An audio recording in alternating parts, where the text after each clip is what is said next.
আসসালামু আলাইকুম বন্ধুরা, কেমন আছেন সবাই? আশা করি সবাই ভালো আছেন। নতুন আরেকটি ভিডিওতে আপনাদের সকলকে স্বাগত। আজকে আমি বানাবো গাজরের হালুয়া রেসিপি।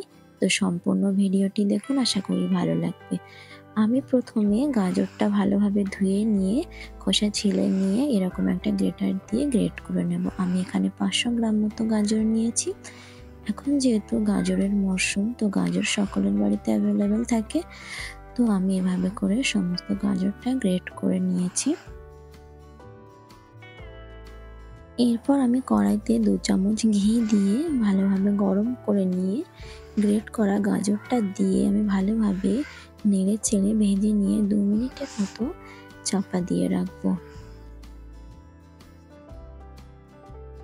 2 মিনিট পর আমি আবারও ভালোভাবে নেড়ে চেড়ে নিচ্ছি।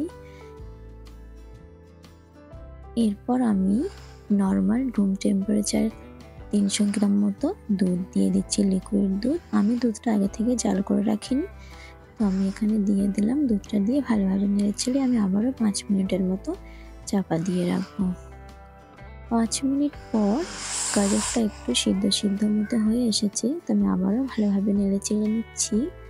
নিয়ে সামান্য লবণ দিয়ে দিচ্ছি। মিষ্টি খাবারে কিন্তু লবণ দিলে খাবারের স্বাদটা আরও অনেকটা বেড়ে যায়। তো আমি এখানে চিনি দিয়ে দিচ্ছি আমার পছন্দ মতো। আপনাদের স্বাদ অনুযায়ী চিনিটি দেবেন।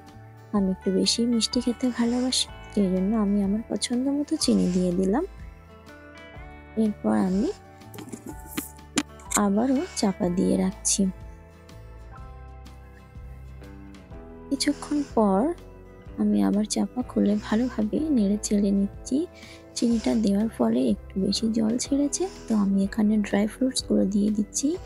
আমি এখানে কাজু কিশমিশ দিচ্ছি, আপনারা চাইলে আপনাদের পছন্দ মতো ড্রাই ফ্রুটস দিতে পারেন।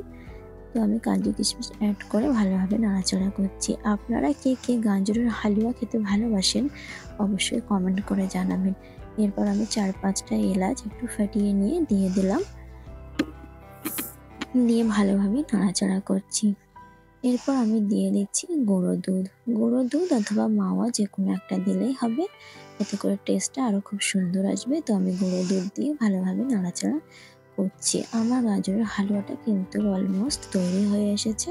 তো আমি এবার শেষ পর্যায়ে আরও 2 চামচ ঘি দিয়ে আরও 1-2 মিনিটের মতো চাপা দিয়ে রাখবো।